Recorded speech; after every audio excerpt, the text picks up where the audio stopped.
And good morning, good afternoon, and good evening, everybody, from wherever you hail from whatever time zone you're joining us from.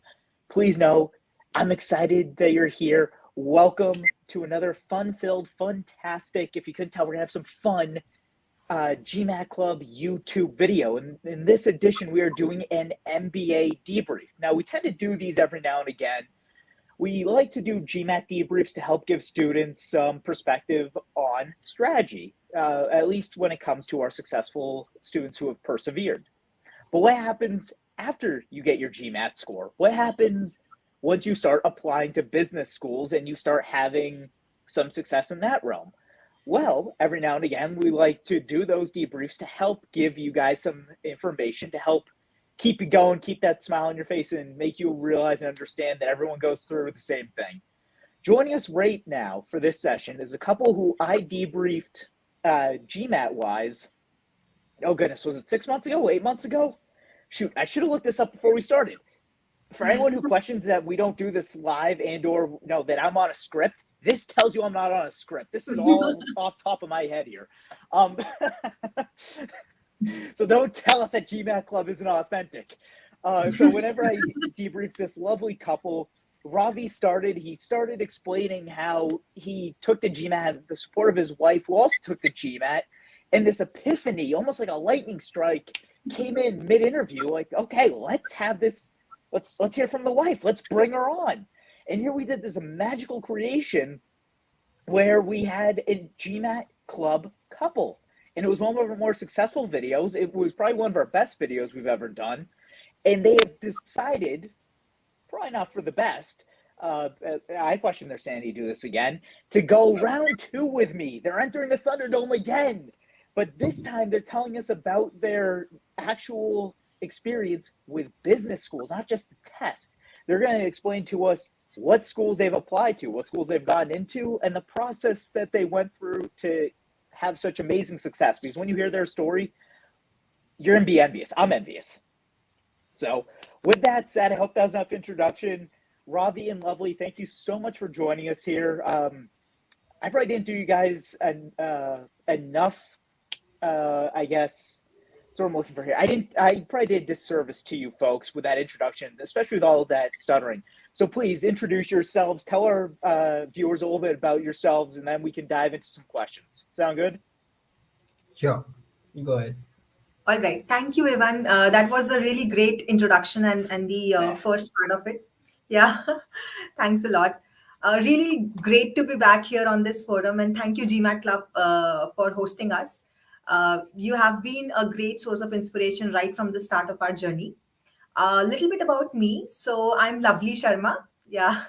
I was born and brought up in the westernmost state of India called Rajasthan, in a town called city called Jaipur. So I passed out of IIT Dhanbad, IIT ISM Dhanbad in 2014. I did Bachelor of Engineering in Petroleum Engineering. And right after college, I went to an oil and gas firm called Schlumberger. So I worked there in the field for about 6 years, worked out of multiple locations. It was mainly a field job. And then last year, in 2020, I transitioned to a healthcare startup called Pristine Care. So there I started a new business vertical. And that is when the MBA journey started. And I applied to a few schools, 3 schools to be precise, in 2020. Didn't get into any of them. And then I applied to 5 schools in 2021 and got into all of them. So we'll talk more about that, I guess. Thank you. And this is Ravi, my husband. So I hand it over to him now. Thanks. So my name is Ravi Gondalia, and I work in an oil and gas firm called Schlumberger. I think folks who saw my video before, I am into the operations management part of oil field services, and over the course of last 7 years, I have had the pleasure of working in countries like Saudi, India, training in countries like US and Russia, and one of the reasons why I decided to start following the MBA path is my wife. She was very keen to do the MBA myself not so much, but here we are. So that's how we got on the MBA journey. Like Lovely, I applied last year to a couple of business schools, very rushed up applications. So literally, there were 2 out of 3 applications which were drafted overnight. And I was of the opinion that my superb GMAT score is going to be enough to get me invite to interviews, which was not the case. I didn't hear back from any of the schools apart from Harvard Business School. And that round showed me that the only school where I actually did some level of research and self reflection was Harvard, and that was the only school where I was able to bag an interview and at least have a shot at it. And that's when we decided to apply round 2 in early 2021. And we put in about 6-7 months of solid work over there, and that translated into a lot of interviews and finally a lot of admits. So that's about me. Wonderful. So before we dive into the questions, and I want to do a quick recap of the resources you used in your score, your GMAT scores, so that way people understand where you were coming from when you started this journey. 2 quick takeaways. 1, perseverance. As you heard, Lovely had to apply the following year because she didn't get in. So for those of you who are going through the process this year and you've been waitlisted or dinged, there's always hope for you to improve your resume, to improve your profile, to improve your essays, and improve your chances. The second takeaway is that Ravi is a very good husband, not only letting his wife go first, but following her with what she's doing. You want an MBA? Okay, fine. I'll get an MBA. You want to study for GMAT? Fine. I'll study for the GMAT. You want to go to Harvard? We'll go to Harvard. These are good life lessons. Relationship goals, as we say in our generation. So There's not much of an option over there. Just saying, for any folks who watch us now or in the future, take note. This is a successfully married man who's doing everything right as far as I can tell. But we're not here to go Dr. Phil on this and hear about how their relationship is so perfect. I mean, we're a month out from Valentine's Day, so maybe we can do that next month. But we're here to hear about their business school experience. So before we hear that, users, what resources you use to get your GMAT score and the GMAT score as well? Yeah. So she got a 740. I got a 750 on GMAT, and we were into the self prep. So we used the official guides of 2022 and a couple of years before too. So we used like 3 or 4 official guides, and we also use the additional data banks. There's a virtual data bank that you can pay for and buy from GMAC. So we use that, and we also religiously used all the 6 mocks that GMAT has to offer, and that's about the resources we used. In terms of books, we went through Manhattan for verbal, and for CR, I read I think you authored that there's a small guidebook on GMAT Club, which is like I think it's a summary of Power Score or a book similar to that, but it's very concise and it gets to the point fast. And the only real different thing I did, which was not very conventional, was for RC. I went and started giving LSAT passages, and the logic was I was not very good at RC. I was very slow at reading and even slower at comprehending stuff. And practicing those big passages of RC really built that muscle memory around how to navigate passages and stuff like that. But the key point, I think, for our GMAT, and one of the reason why we got it right in the first shot, was we were very structured. So we had built an Excel dashboard which was tracking how many hours we were putting in every single day, and we made sure that every Sunday is a test day, and we used to give a full-fledged test of quant, verbal, and IR and essay and everything, and sit for another 3 hours to evaluate what went right and wrong in the essay. And we did it for a period of 3 months, but we made sure that there's no single day where we were not clocking in hours for practice. And I think that made sure that we don't have to go in the loop of giving reattempts again and again. And we didn't buy any other stuff. We didn't. And GMAT Club, of course, right? Like GMAT Club has a lot of strategies around how to navigate time on verbal part and stuff like that. So that was indeed very helpful. Yeah. And just to add on to all the resources that Ravi mentioned, so there are Mhm.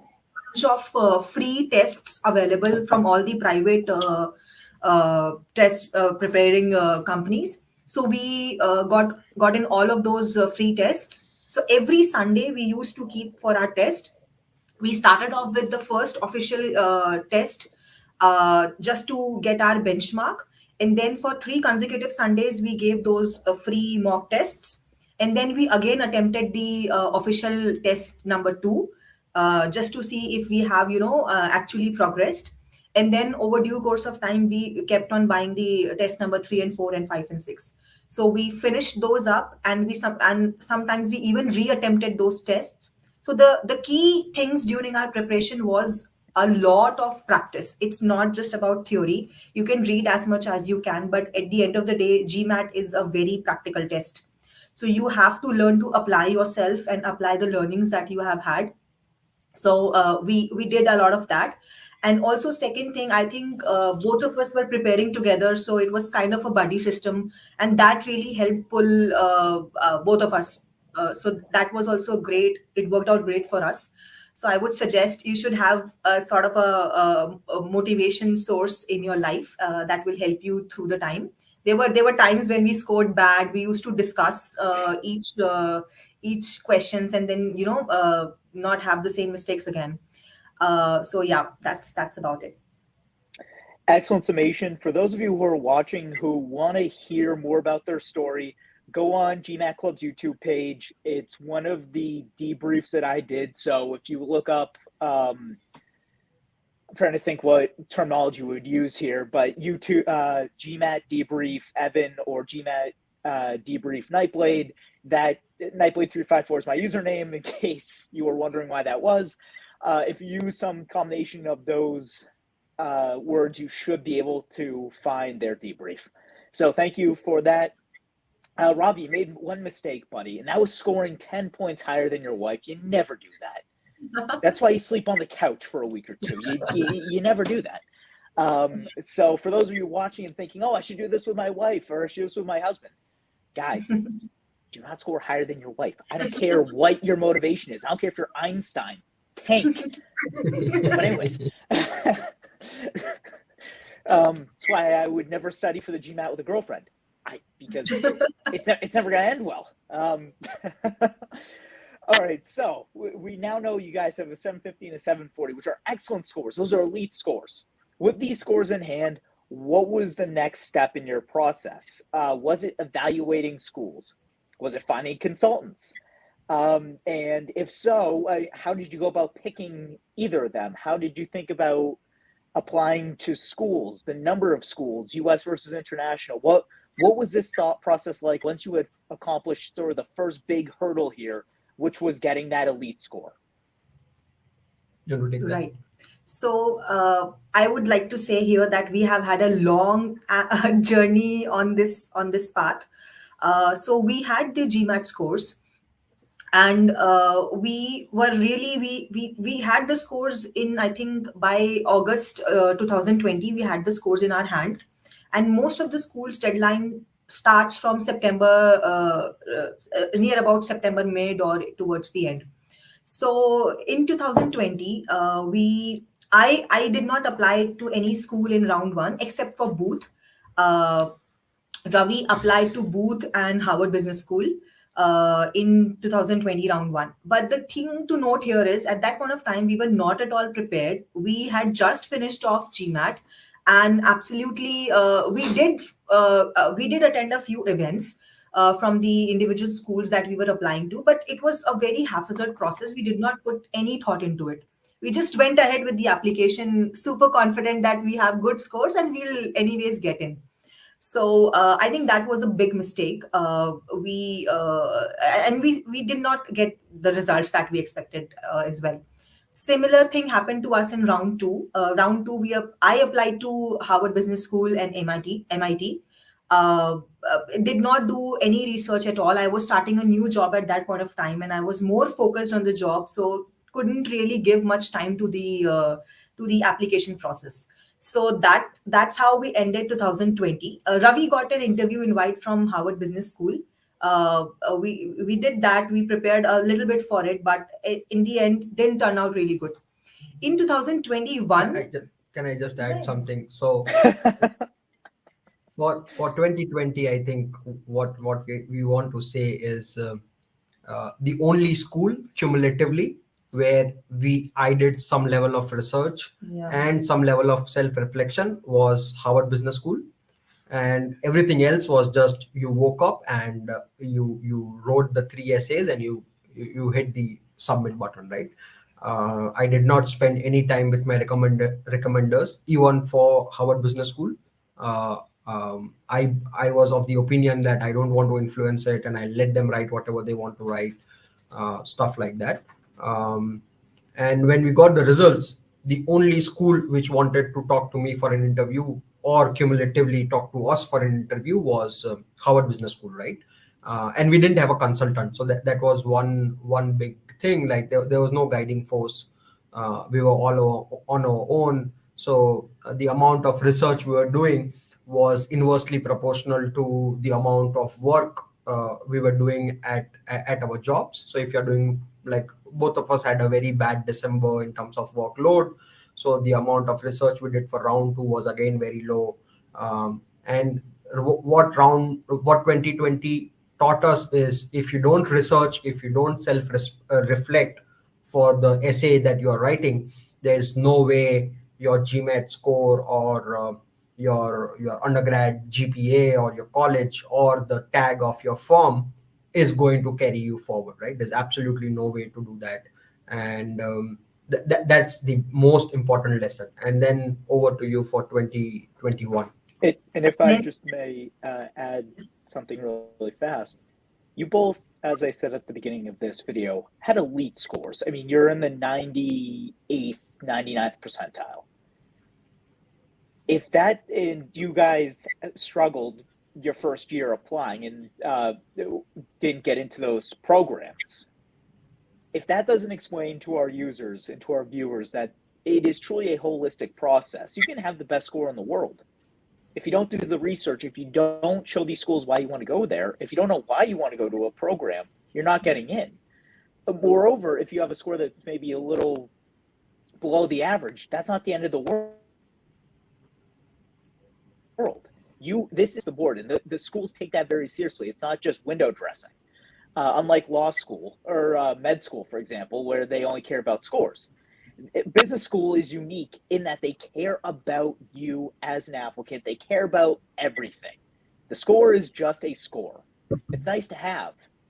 You need to prove to them beyond just your capabilities on a standardized test. So thank you both for sharing that. But Lovely, please pick up with now 2021. So reapplying the following year. yeah. So 2021, when March came, so that's when we really started, going back and seeing where we made all the mistakes. And then we started the networking process. We tried to talk to a few people. We tried to evaluate, the consultants, if we should take them or not.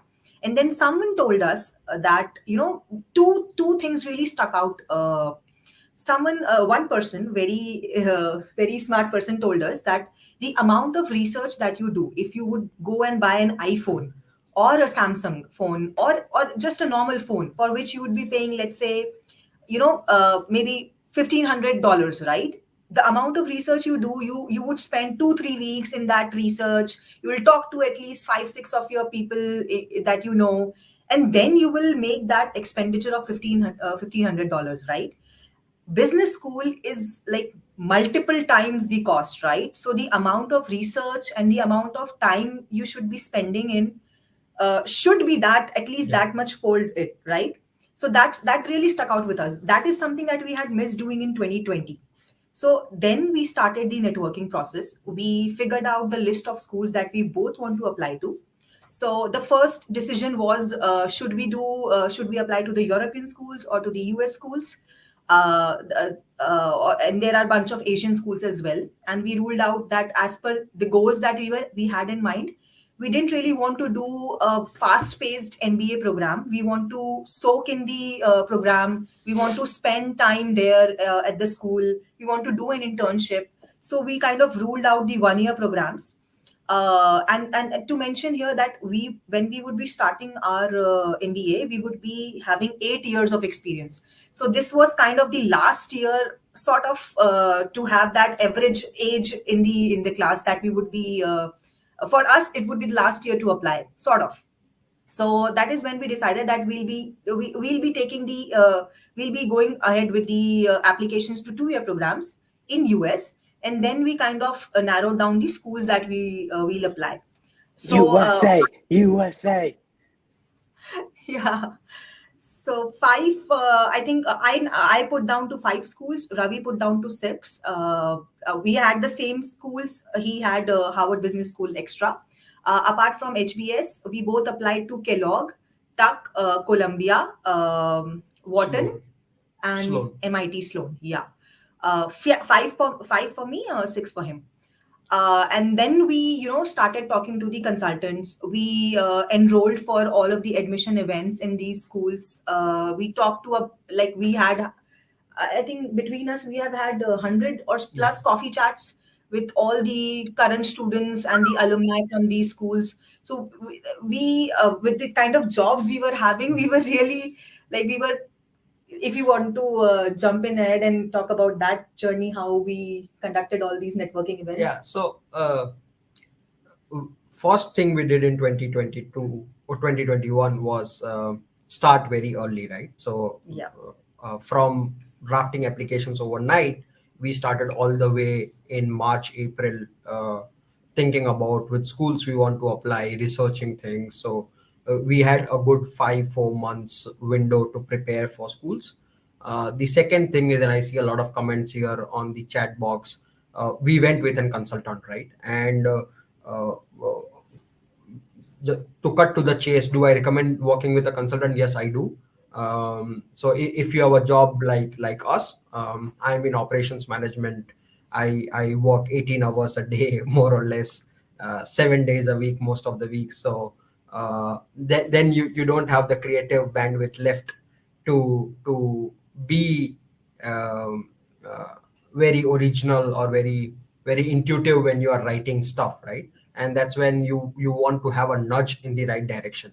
And the second thing is for non-US population. Ravi. Yeah.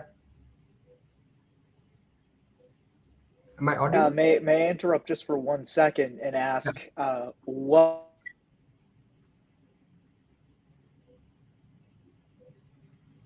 consultant agency? Are you guys there? I lost you a bit there. Did you ask what consulting agency did we use?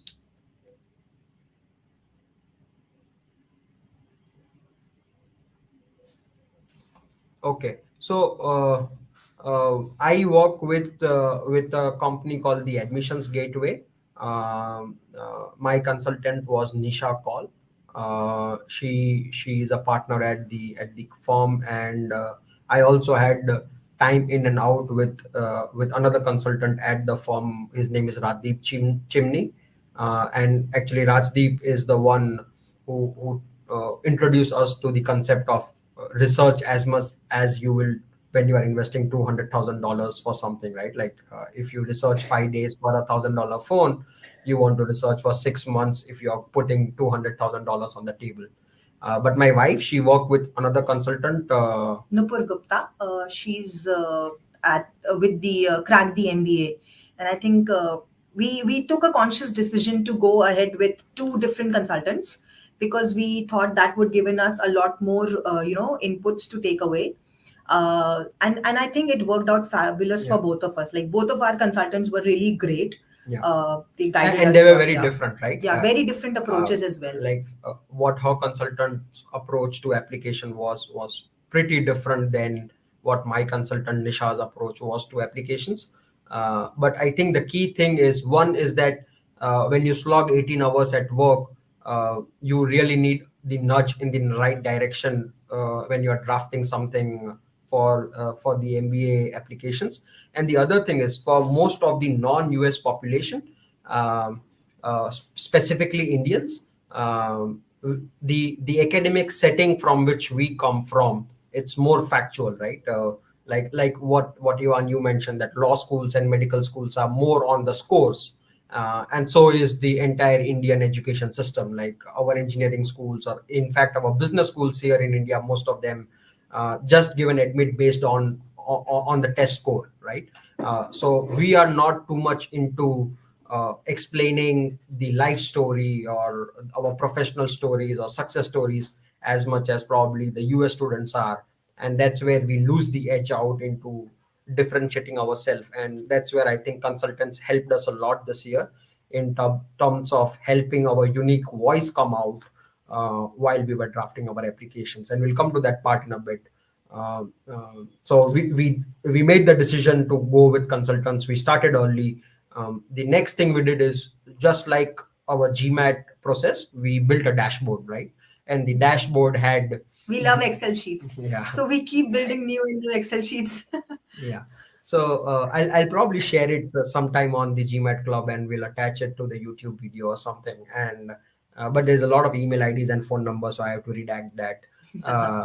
The dashboard was more about which are the schools we are applying, when are the deadlines, and what are our individual deadlines. So I want my resume to be finished by June, and I want my talks, 2 essays, to be done by first week of July, and stuff like that. And then for every individual school, we had set a target for ourselves that we want to talk to 15 students and 5 alumni and attend 10 admissions events and stuff like that. So you basically build a template, and then you know what your objective is, right? So if you're not talking to anybody at Wharton, you know you need to still make 15 coffee chat calls to fill out your dashboard. So it becomes more structured, and it puts some sense to the madness. And like I said, our jobs were not very kind on us. So having a framework to operate in really helped us get that extra level of push, right? And then of course there's a big element um, of family support that comes into play. There was a point in time when the networking became so intense that we used to wake up at 4-5 o'clock in the morning to attend some of the events. And then our office used to start typically at 7-8 o'clock in the morning. And then if the office ends at around 9 in the night, and then we attend another couple of set of events at around 11 o'clock midnight. And so that's pretty stressful. I don't recommend doing that level of going through that level of stress. But But so we had intersecting people as well to interact with, right? We both had different goals in mind. Ravi wants to go into finance side. I want to move towards consulting. But there were there were admissions events that we could both be part of. Then there were some IB people he would be talking to, and I will just jump in what he's talking to, and just listen in to the general know-how about school. He would come to some of the consulting events. So that's how we mixed and matched and tried to extract as much information about the school that we were applying to.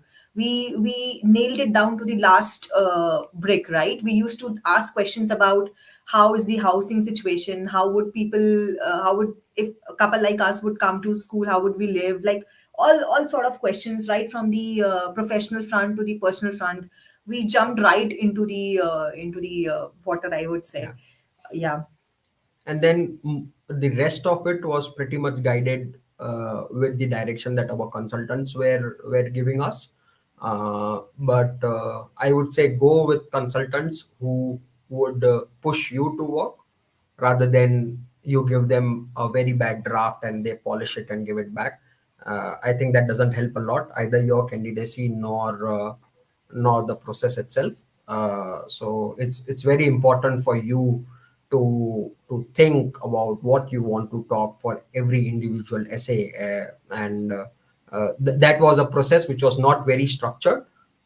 For me, it was more about, I used to cycle a lot back in those days. I'm trying hard to get back on the cycle now. So every morning when I'm trying to do my 1 hour cycle ride, I'm thinking about what do I want to tell Harvard about my candidacy, or what do I want to tell Wharton about why I want to be at Wharton. And then you catch up on all the gazillion phone calls you had with students and alumni and admissions events, and then that's when you start framing a broad self-reflective essay in your mind, that this is the thing I want to talk about in my HBS essay, or this is the thing I really want to talk about in my Wharton essay. And so there has to be some level of creative thinking that needs to come from you. For me, it was exercise. And so when I used to go for my cycle ride, that was one time when I was completely blank. And I think about this a lot. And probably when I come back, if I'm before my meeting time, I will try to jot down a few points on a Word file before I forget them.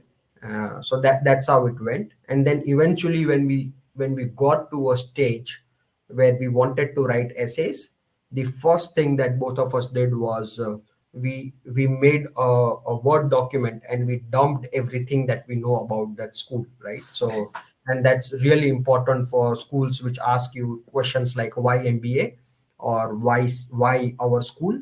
So we are literally dumping about. We talked to person X, and he talked about these are the clubs he is a part of, and these are the things he has learned from there. And so you have like a master document of information that you have on Wharton or MIT or Columbia Business School, and then you start picking and choosing what makes more sense to the story that you want to tell the admissions committee, and then you pick things and drop things from the master file. So that was our approach towards a broad approach towards the MBA applications. Did I miss out anything? No, I took out a lot. So a couple of things before I continue us into our next line of questions, which is you led me into it, which are the essays. One, questions are being asked. Those will be addressed at the end of the session. So if you have questions, please ask them. I'll try and get to them.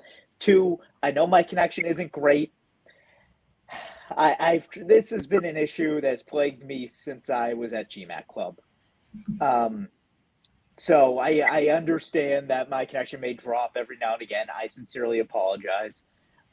Three, I just realized it says GMAT Club King on my name. That was not meant to happen. So for anybody watching this and questioning the professionalism displayed because of that name choice, I assure you that that was not meant to get on camera. But I'm not going to change it at this point. So we're going to live with it. We can laugh about it. It's okay. See, at least it's not scripted, right? At least it's not scripted. Yeah. Because Again, if it is scripted, it's not going to be King over there for sure. Lest anyone ever question that we, again, don't do this live, that we don't do it off the cuff, that we're not working behind the scenes to put stuff together. No. We are not a professional news organization here. We have errors. We as you can see, GMAT Club King. And that's inexcusable. But getting back to what I want to comment on with your story, you stupid name. Jeez, I'm such an idiot. You talked about consultants, and a good consultant, I gotta center myself here. A good consultant will sort of be a project manager, and they'll sort of give you checklists to or things to go over. They'll give you the items that you need to accomplish either each week or every couple of weeks. They'll push you forward. Now, they'll also, as Ravi mentioned, try and clean up your work. They'll try and make sure that you're submitting quality materials. They'll try and help guide you. but you want them pushing in conjunction with tying things off. But you don't necessarily want to be, as Ravi said, give them just a piece of coal and say, okay, turn this into a diamond. No, you want to give them something to work with and something that's high quality. A consultant isn't writing your essay. You are. They're not spinning twine into gold here. They need you to do that work too. So just so everyone's aware. But on to the essays. I want to ask you both, how long did you spend putting your essays together for each school? And by that I mean, how many drafts did you write? How long did it take you between sessions to put them together, to formulate them? And did it get easier as you went from your first school to your last school, or was it sort of consistent? No, yeah, definitely. Like, I think we spent around 1.5 months on the first essay. Yeah. So we decided that we'd be going ahead with, I think Tuck's deadline was the first one. Tuck had the early deadline, which guarantees you the interview. So we first of all narrowed down the questions that each school was asking. The first essay that we started writing was Wharton's, because it actually requires a lot of knowledge about the school. Like, you are supposed to answer what you are going to take away from Wharton, and then what will you contribute. So those are the two questions. So I think we started off with the Wharton draft first.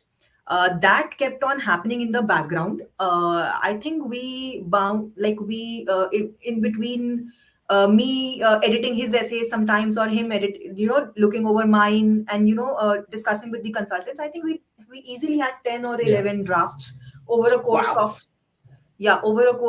one and a half month. We had very patient consultants, but They were need to very, be patient. You're paying them for their patience, believe me. Yeah.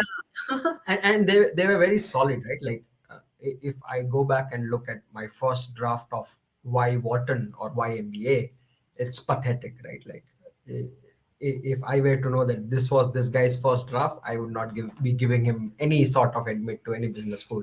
And I think that there might be some people out there who believe that in larger interest of time, the consultants just trim it down and give you a very polished version so that you don't waste a lot of time going back and forth.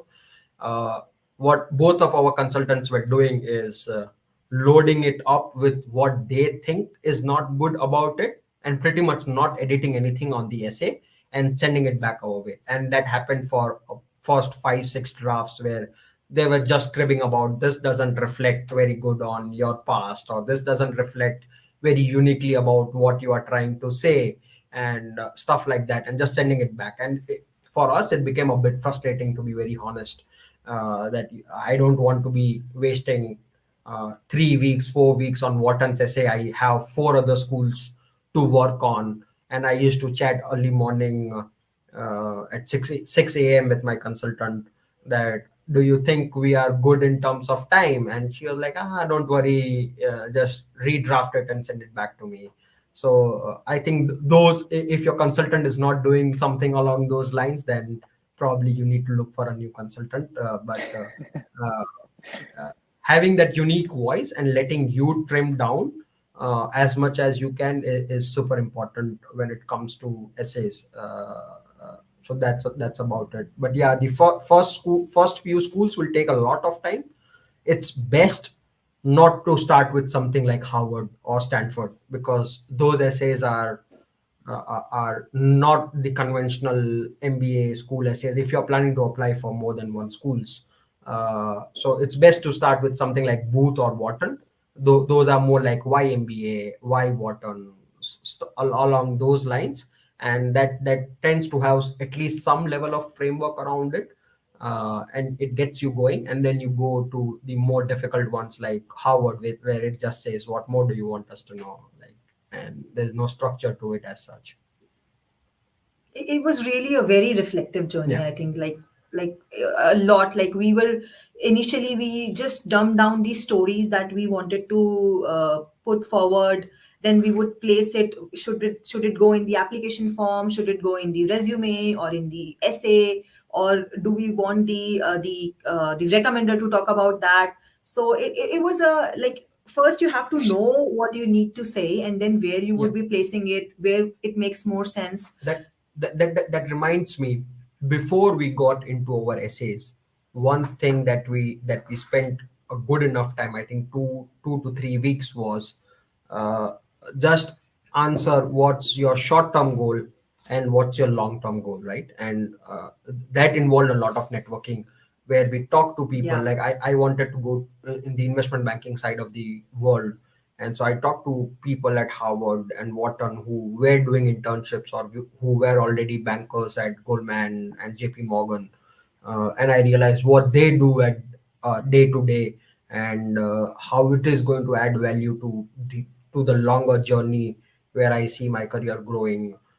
So we spent around 3 weeks just researching and typing down what short term and long term goals meant to us, right? And I think that acts like as a base pillar for all your essays, because you want to position yourself as a person who is on a journey, right? And my consultant Nisha, she actually made me do 3 or 4 drafts of just long term short term goals. And the attention to detail is, you don't just want to say I want to become a banker, because a lot of us out there want to become a banker or a consultant. You need to really put in some layer of details, that who are the clients you want to serve, what are the deals you want to make, what is the sector in investment banking you want to cater to. And same for your long term goal, that if your long term goal is, let's say, work at United Nations or the World Bank, what exactly you want to do at World Bank, and what's the level of impact you want to drive, what's the problem you want to solve, and how you are going to solve that. So that you have to do. And as a matter of fact, when we did our long term short term goal research, we actually enrolled into a few courses from the World Bank, and we went through the self preparatory courses just to learn more about our goals and what are the job opportunities out there to fix the problem we were trying to fix in the world. So that's more important to do before you get into the essay business. Are we still on, or is Evan not there? Is the king Yes, we're trying to? still on. Okay, Okay. I'm here. we can't see you. Yeah, no, I turned off my camera. Yeah, no, I turned off my camera because my internet is struggling Okay, right now. I apologize. no worries. Okay, no issues. So So please that's continue. about how we got started for the essays. Yeah, the first I think first 2 3 weeks we spent on the resume and the short term long term goals, and then we Got to the those essays. worked as our kind of pillars for the essays that we wanted to put. And also talking to a lot of people from the schools really get help you get a sanity check on your goals, right? You don't want to be like overtly ambitious, which is not a realistic goal, or you don't even want to undersell your goal, right? You want to be Yeah. in the right place. I think research is the key, and that's what we are trying to say again and Yeah. again. Like, I remember we went through the placement reports of each of these schools, mapped out how much percentage of population goes in the jobs that we were looking to pivot towards, Mm-hmm. and contact clubs. So I was more in the investment banking part of it. So I made sure that I talked to somebody from the finance club or the investment banking club of each of these schools. Lovely was more in the healthcare part of it. So she made sure that she was talking to people in the healthcare club at all of these schools. So really researching them is very critical. And then when it comes to drafting essays, um, what you want to really do is, there are two ways to it, right? Like, you research a lot, and then you get a laundry list of things that you want to tell back the school. That, yeah, if it is Wharton, you want to say, okay, I want to be a part of the India club and the energy club and the finance club and the Wharton common sense and 10 different clubs, because I know the names of 10 different clubs, I know the name of 10 different professors and 10 different courses. But what's really important is, rather than going in a laundry list of things to tell the school why that particular school, for the YMBA essay, of course, what you want to show is the journey you are on, the skill gap you have, and how you want to utilize the resources at the school to bridge the skill gap. And it has to be very unique uh, for you, right? Like, Very so personal. yeah. So both of us can talk about we want to be part of the finance club, but it has to be very different as to why you want to be a part of the finance club. So just to quote one small example, there's a course called macroeconomics, which I think every MBA program offers. And for me, that's an important course because I don't know anything about macroeconomics in a formal way. And instead of just saying I want to take Professor X macroeconomic course because somebody recommended me, the story that I was telling Wharton was I talked to a person A, and he told me that he pivoted from an operations management job as an investment banker at Credit Suisse, and this particular course really helped him use his legacy knowledge of the segment from where he was coming to lead M&A transactions. And that was really important for me because I am coming from energy space and I want to do banking in the energy space. And that's why that course is important for me, because that's going to help me efficiently lead M&A transactions. So what's unique about the offering is not so much important. How you want to uniquely use that for your journey is very important. And doing that for every statement that you are putting down is really important, right? So taking one, Mhm. the first level of essay writing is making the essay very unique for the school. So like most consultants or most people out there will tell you that can your Wharton essay be the booth essay, and if the answer is yes, Absolutely no. then it's not a good essay, right? uh, but I think what we learned in the process is, of course, your Wharton essay cannot be your booth essay, but the unique Wharton essay you wrote, how many of those statements are bound to be repeated by somebody else who comes from the same past where you are coming from? And if you think that somebody else will go and tell the same line, then you need to make it more unique for yourself. So you make it unique for the school, and then you make it unique for yourself, and that's a pretty solid essay.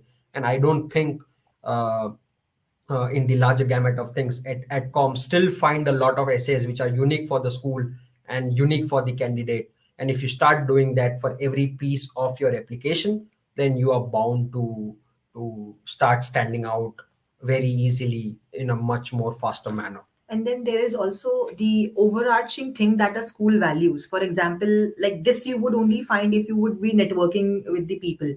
For example, Wharton values international exposure. So you would want to pitch in those aspects of your candidature somewhere in your application. For example, CBS values the pride itself on its location, right? The New York City. So you would want to put that somewhere, not make it your main theme, but get that element somewhere in the essay.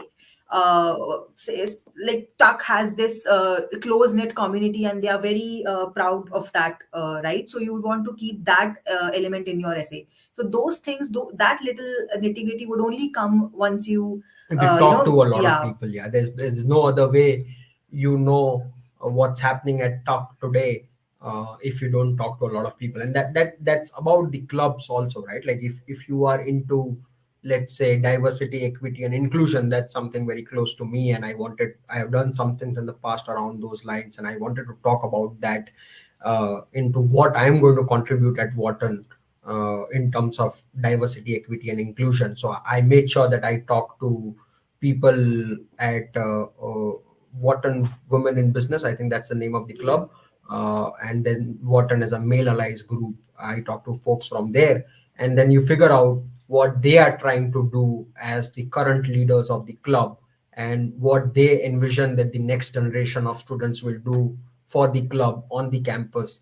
And then you position yourself as the future student at Wharton, and you are going to talk about, okay, if I'm going to be at Wharton and I'm going to be leading the Wharton Women in Business Club, what are the things I want to do, which the current generation is trying to solve. And then that's when it starts becoming very unique, very personal, and you start linking it to things you have done in the past.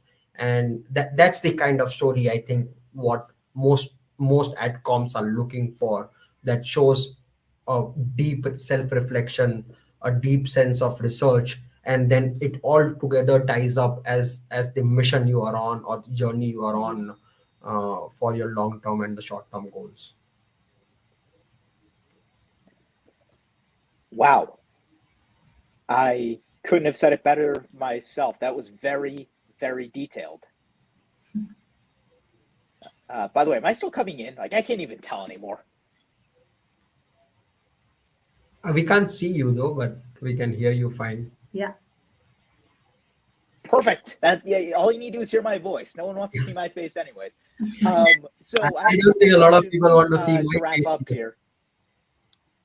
You're married. You don't have to worry about your face. My face, I'm thinking about a complete demolition job here. But either way, again, this close to Valentine's Day, I shouldn't be saying that, but it's true. So heartbreaking. But back to the interview. We have a couple more questions. The first thing that I want to sort of start in terms of our descent into the conclusion of our journey here. Talk to me about the interviews that you guys had, how you prep for interviews, any tips you have for interviewing. Because you gave a great answer to your essays in terms of the detail and what schools are looking for. They want unique voices. They want to see that you've done the research, and they want to see that you can see yourself at the school. Well, now you've done that, and they've said, okay, you can talk the talk. Let's see you walk the walk. Let's see it face to face. So how did you guys handle that aspect of this process? So I would start off. Yeah. So with each school, like for us, TAC was the first school that we interviewed for because we enrolled in the early round. I think the first step that we did was, find out a list of questions that usually the school asks. So there's a lot of material and guidance available on GMAT Club. You want to go and see the Yay. yeah. So you can just look up the debriefs that people have posted. There are a bunch of it. So first of all, list down the questions that a school asks. Now, all this advice is for every other school except for Harvard Business School. That is uniquely personal to your application. The rest of the schools, there's a list of questions, let's say 20-25 questions, which are more towards the behavioral side, right? So we listed those down. First of all, like Ravi was not a fan of this method, but I like to list down the points that I want to talk about and then practice on it and then do the actual thing. Ravi usually goes with the flow, but I think that's what he also adopted later on, like a more methodical approach. So I listed down what I wanted to answer for each question, and then we kind of started practicing within ourselves, first with just practicing it in the morning while taking a shower, going through the points that you want to talk about. A couple of practical advices, like you want to talk about the larger aspect of your impact. You don't just want to seem I made that Excel sheet and I punched in those numbers, but you want to talk about the bigger aspect. Okay, I made that Excel sheet which helped impact my industry in so and so way, right? So that is number one, practical advice. And number two, you want to talk about in a very crisp manner. You don't want to keep going on and on and on and lose your audience. So Unlike what we are trying to do now. yeah. Which is why I'm back on camera. Let's see if we can make this work. Come on, Wi-Fi. But please continue. Good to have you back, GMAT Club King. Yeah. So we I practice don't have with my each other a crown. lot. Yeah, so we practice with each other a lot. The key things to take into account is, for most questions you don't want to cross 1.5 minute, right? Yeah. And again, this is all advised not for HBS and all other interviews. We'll come to the HBS part in a bit probably. One key thing you want to do is talk less, make it 1.5 minute. The other thing is, this is where we use GMAT Club a lot, is every time the decisions for interview come out, GMAT Club starts pairing people to interview each other and practice with each other, right? And we used it to do Wharton GDs. We used it to do I used it a lot to do the HBS mocks. So kudos to GMAT Club for pairing people up to practice. So you should really practice with other people who are going to interview at the same school, with your partner if you have one, probably with your consultant. So practice is not going to hurt. So you keep practicing a lot. And coming to the HBS part specifically, HBS is very unique in its term. It's very fast paced interview where you're going to be shot about 20-25 questions in 30 minutes, and the questions are going to be very unique to the application that you drafted. So there's no question that's going to talk about why MBA or why investment banking or why consulting or tell me a time you failed. None of those questions. HBS is going to be more like, okay, you wrote that, you did this in your resume, can you talk a bit more about it? So it's going to be very into your application. The adcom will read a lot about what you have written, and it's going to be very fast paced. So you literally have 30 seconds to 1 minute before the next question comes to you. So you want to be precise, concise, and still convey a point in the interview. For Ravi's HPS, I think we prepared, like both of us, I think we prepared like around 100 questions Yeah. for him to, just go over his application. Like we wanted to be sure that he's aware of which point he put in his resume at which position. Because, when you are doing so many applications, you kind of forget what you have placed where, right? So you need to be 100% aware especially for the HPS one. And for HBS specifically, I used so most of you might already know there's Maria, which will she runs the applicant lab platform. She's an HBS alum, so she spends time interviewing, doing mock interview with people like me. So I used Maria twice last year when I was interviewed in round two, and this year again, and that also helped a lot in terms of the similarity of the questions which came in my final interview. And of course my consultant, both Rajdeep and Nisha, helped for HBS too. For Wharton as well, I think for the team-based discussions, like we found a lot of people like us on the GMAT Club chat function, right?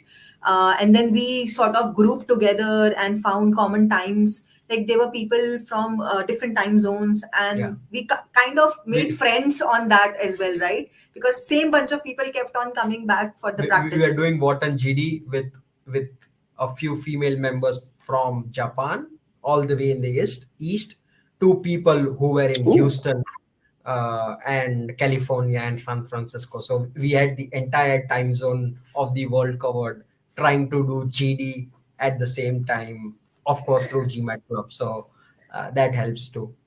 But yeah, the team-based discussion was also very, like the preparation for it was really good. I was terrible in my first team-based discussion. When I got the feedback, like people told me, we do not want you to be in any team ever of ours. And it was a terrible, terrible first time. And I think for the next two times, I was still bad, pretty bad. But I think with multiple practices, You practice a lot and you build some muscle memory around. If you are like me, my last interview was when I was in college 7 years ago. I never interviewed with anyone after that. So you really need that level of muscle memory to go through this process. So that's about. You guys are doing great here.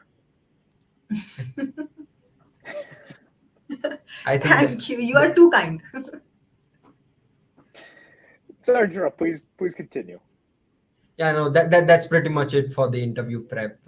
Like group up with people, practice a lot, write down things so that you don't forget. That's about interview.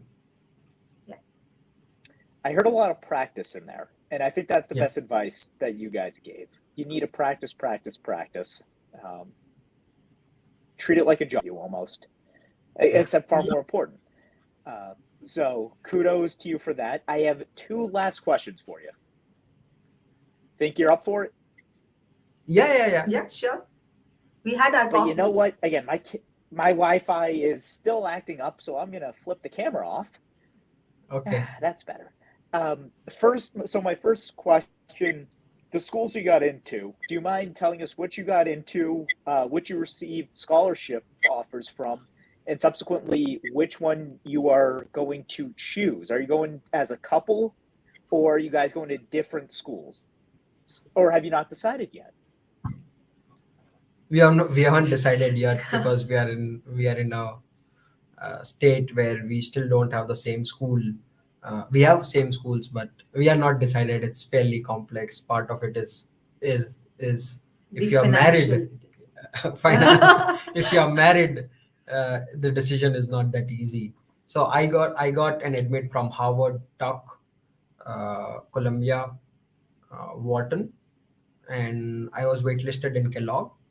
Uh, and that those are the schools I applied. I applied to Sloan, but I did not hear back from them.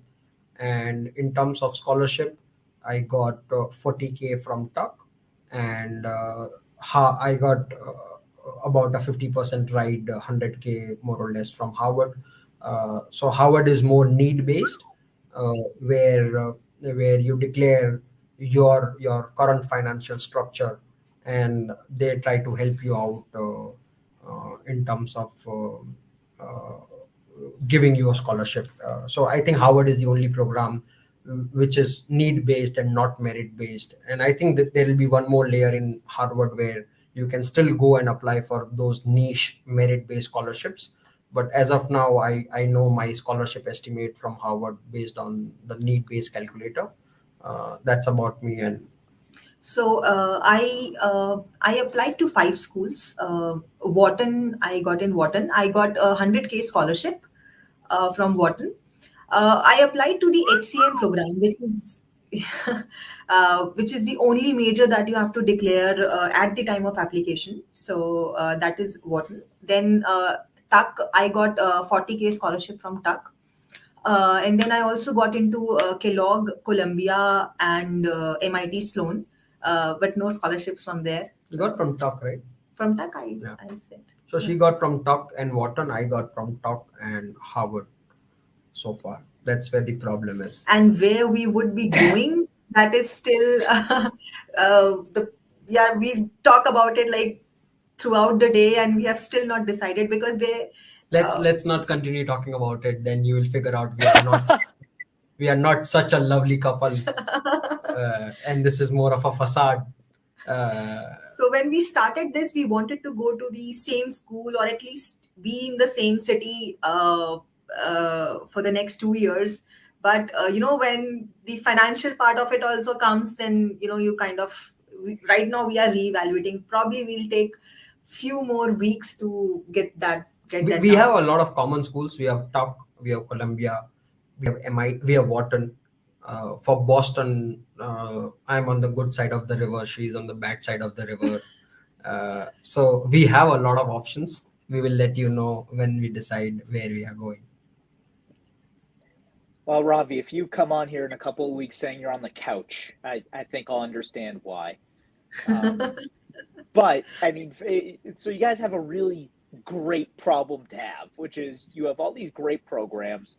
You're going to an elite school. You're in an enviable situation with the tiny little problem. Well, not tiny, but with the problem of you may go in different directions when you want it to stay together.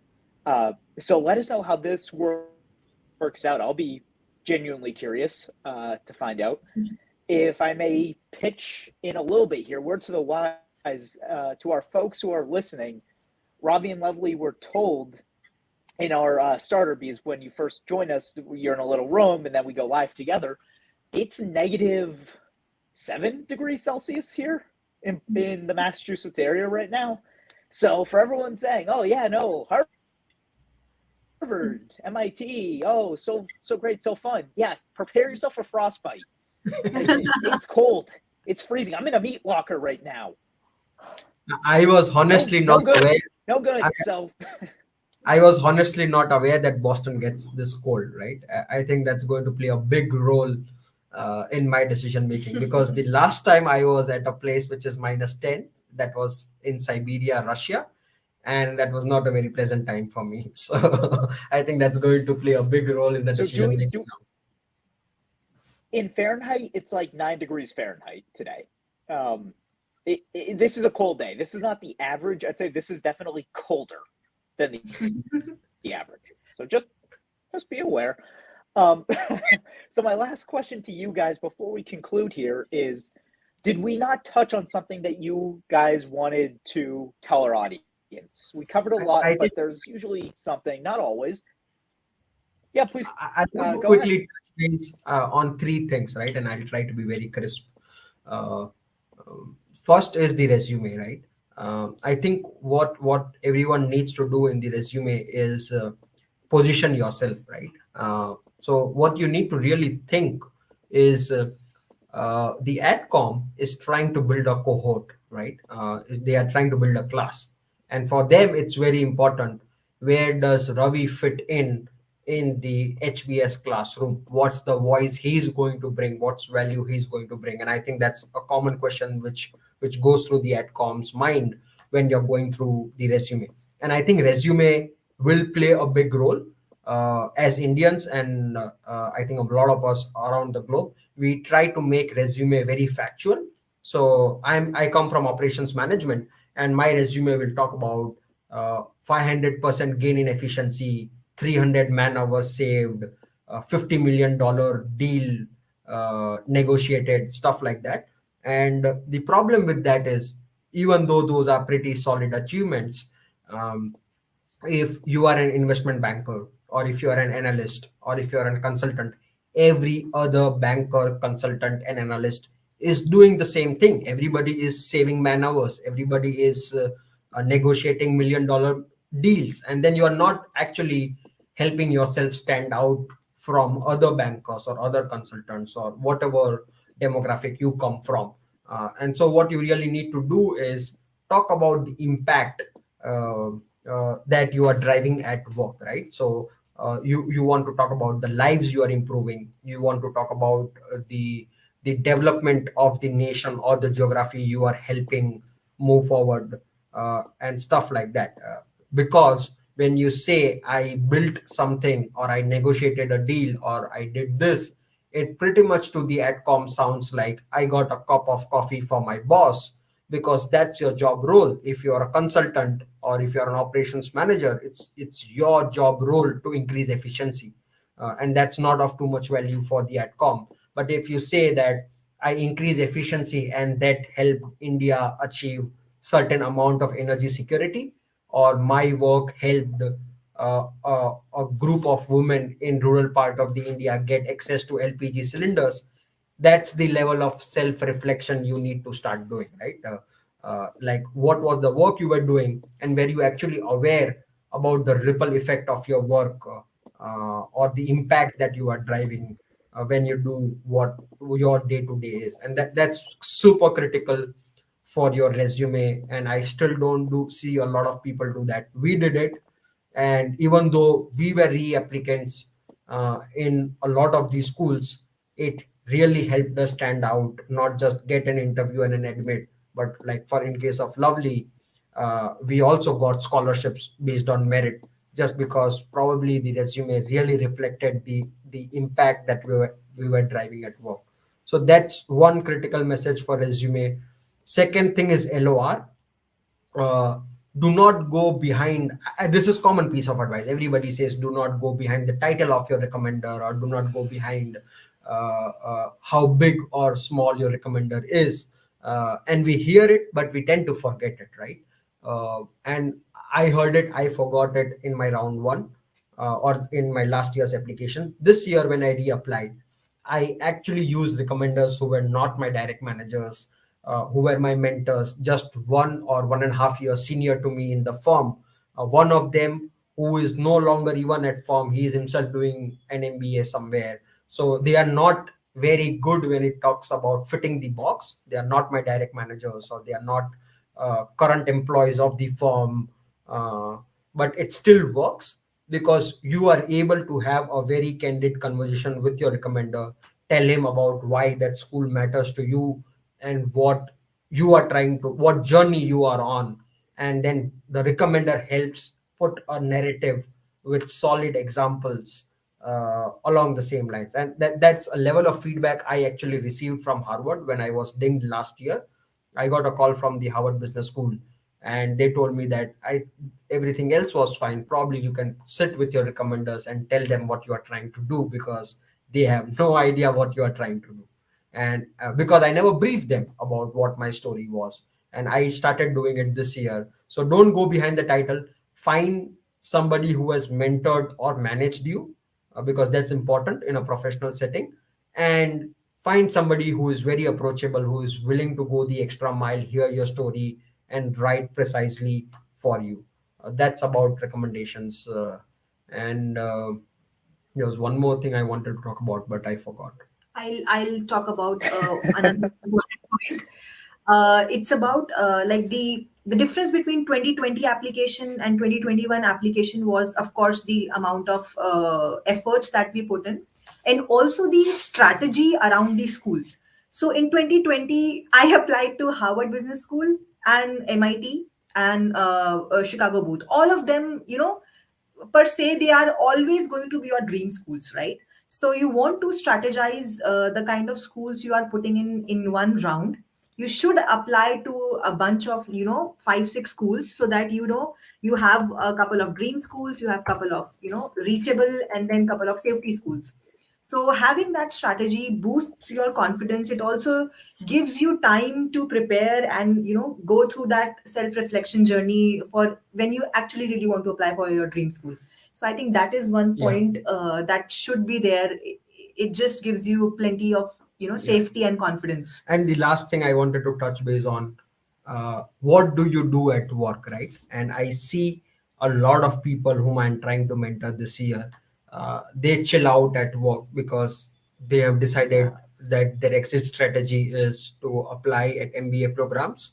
Uh, I don't recommend that, right?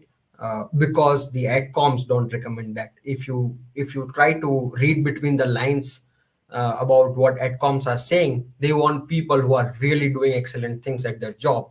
And if you phase out for a year in the name of GMAT and MBA applications, then your resume is not going to look very good. I think what worked out really in my favor is I secured two promotions at Schlumberger in the last 1 year, right? One was when I was waitlisted with Harvard, and one of the strong reasons I believe why Harvard decided to interview me last year was because I told them that I have got promoted despite COVID and layoffs. The company saw some value in me and they promoted me. And one of the other reasons why I think I got a lot of interview invites is because I was promoted again uh, in 2021. And when you talk about two promotions from a firm, it is actually stamping that, okay, this is a person who is walking the talk and they are not gambling a lot uh, when they decide to interview you. So you really need to keep driving the level of impact at work that you are driving. Uh, and that's not very unique about me. When I interviewed, when I did a lot of mock interviews through the GMAT club for Harvard, Mhm. I realized that every single person I was doing a mock interview with had a promotion in 2021. So I think that plays that helps your candidacy if you are able to secure a promotion at work or start a new project, or like if you're a co-founder of something which is small, but even in a professional setting, that plays a role too, if you're a reapplicant or if you're a fresh applicant. Again, very thorough. Uh, I think everything you hit on and then some was definitely important. Promotions in particular, I think that's a huge one to business schools. And if you can show that not only level of determination and commitment, but that level of success, that means a lot to them. And being a part of their community, showing that you can help make lives easier, all of it plays into the idea that you're a team player, that you're going to help the school. They want you to help them as much as they're going to help you. And if you can demonstrate that, it makes their lives easier, so much easier when they say, you know what, we're going to accept you. So kudos to both of you, Ravi and Lovely. Folks, I know you have a lot of questions. Right now, as you can see, my camera's not on. We're basically sitting on a boat that's being held together by scotch tape and bubble gum. And frankly, when you're sitting in a boat that's held together with such flimsy material, you don't want to sit there and keep saying, we've got plenty of time. It's better to pull the plug earlier versus later. So for those of you who asked questions that we couldn't get to, I sincerely apologize, and I take full responsibility for that. My Wi-Fi is just not going to hold up today. Ravi and Lovely, if you want to potentially, after the video ends, go on YouTube through an account and maybe answer questions in the chat. Well, not in this physical chat box, but just in some of the comments. Maybe our users would find that helpful. But that's really the only workaround I can think of right now because, I can't do anything more. So to our users, I sincerely apologize. That's all right. We people can reach out to us. Maybe we'll put in our email IDs if that would work. Yes, I forgot to mention that. Yes, can they reach out to you? It sounds like they can. Yeah. Please do include your emails, your LinkedIn's if you feel comfortable. And folks who are listening, obviously, Ravi and Lovely are great resources. They've been through the process, not only with their amazing test scores, but the excellent outcomes with some of the best schools in this country. So take their advice, reach out to them, utilize them, but know they're busy. So obviously don't abuse them. Abuse me. But with that said, I'm going to conclude. Let's see if I can turn on my camera. And screw it. I'm not gonna attempt it. Or I'm not gonna try it. Ravi and Lovely, it was fantastic having you both on here. Thank you both so much for joining us for a second time. We hope to hear from you guys soon. We hope to hear updates and potentially have you back on here once you are going through your MBA and to hear about your experiences there as well. Sure. And it was a sincere pleasure coming here again. I think it helps spread out the right message to a lot of people. So, thanks. For all the people preparing, it's a difficult journey for sure. And I just don't lose your heart. Even if you get a few rejections, you need to stay the ground. You need to be, come back and bounce back. And don't try to go in for a solo ride. It's a very long journey. If you can find a partner who will take you through, that's the best thing to do. Aww. We banged on each other a lot through the process, and I think our families also played an important role. My mother used to stay with us for some time, and she used to wake us up at 4 a.m. so that we don't miss our networking call. So bank on other people to help you through the process. It's a very long journey. Couldn't agree more. Quick few announcements before we conclude. We are doing another couple. Not that you two aren't unique. You guys are very unique. But we do have another couple who wants to do their debrief as well. So that will most likely be either this upcoming Thursday or Saturday. So if you are interested, please tune in. We have other videos that are going to come up throughout the week. But if you want to see Ravi and Lovely's, you know what, my camera's going to go off again. If you want to see Ravi and Lovely's former debrief, please once more go on our YouTube page and search them. I'll try and post it to this video if I can find it, but it would be probably very helpful to you folks.